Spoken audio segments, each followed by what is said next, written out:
خوند دې څنګه و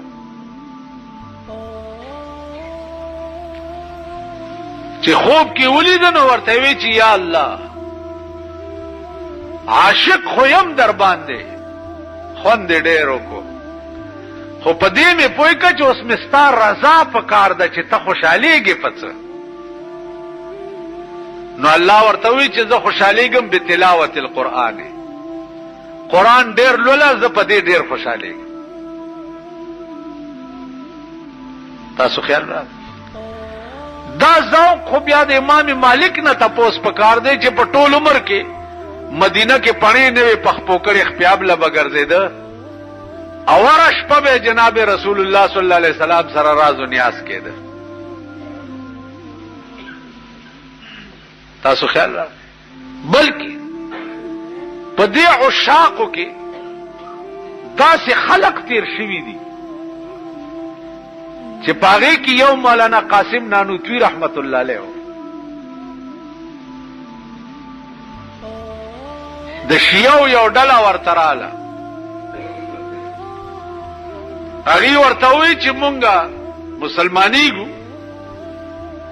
خو که مونږ ته خوب کې رسول الله صلی الله علیه وسلم زیارت وشو مولانا قاسم نانوتوی ورته ویلې چې نه خوب کې نه په ویښه یې درته کو په ویښه راځئ د مخکې یوه ډله ورپسې یو د غره ډیرای غوندې وه چې هغې نه یې واړول په ویښه یې ورته د رسول الله زیارت اقدس وکړ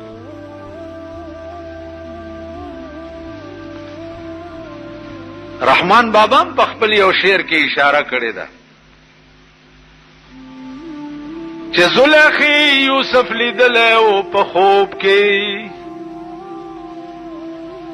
زلیخی یوسف لیدلی و په خوب کې ما په ویښه دی لیدلی په خواب نه دی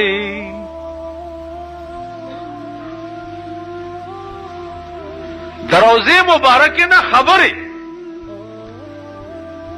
د رسول الله صلی الله علیه وسلم خو ډیرو کسانو سره شوي دي مولانا حسین احمد مدنی رحمت الله علیه روضه مبارکه تورغه الصلاۃ والسلام علیک یا رسول الله وی روضه نه ورته आवाज وشو چې وعلیک السلام یا ولدی پتا دې سلام یې زما بچیا دا خبره شوه اسلام دې ته وی امام حسن او امام حسین بیمار شویو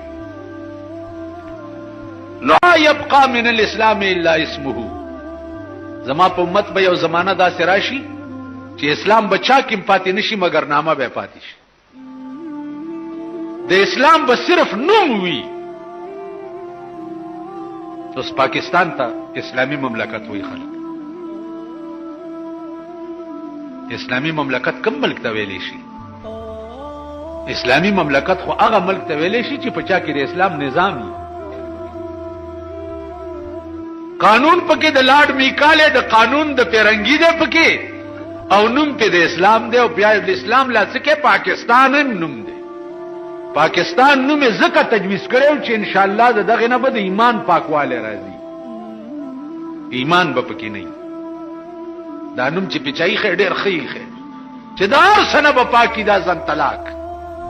خزونه بم پاکي لونو نه بم پاکي زامنو نه بم پاکي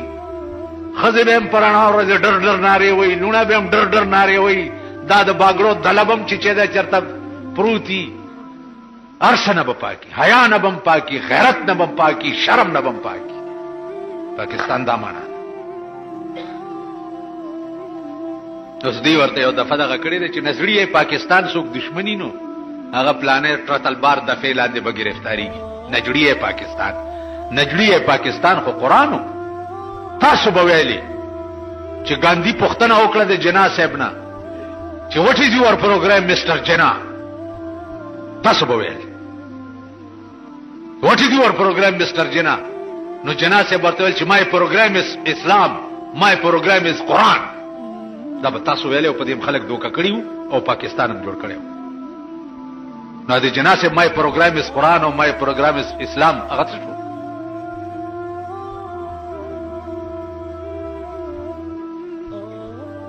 نو عزیزانو عرض میں داو چې لا يبقى من الاسلام الا اسمه، اسلام بچا کې پاتې نشي، نامه به پاتې شي.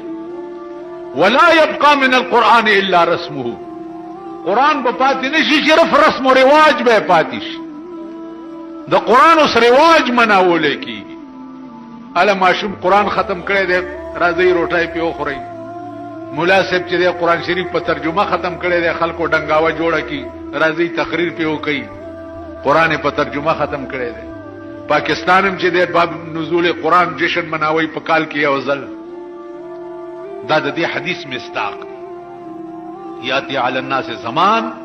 لا يبقى من القران الا رسمه ولا يبقى من الاسلام الا اسمه.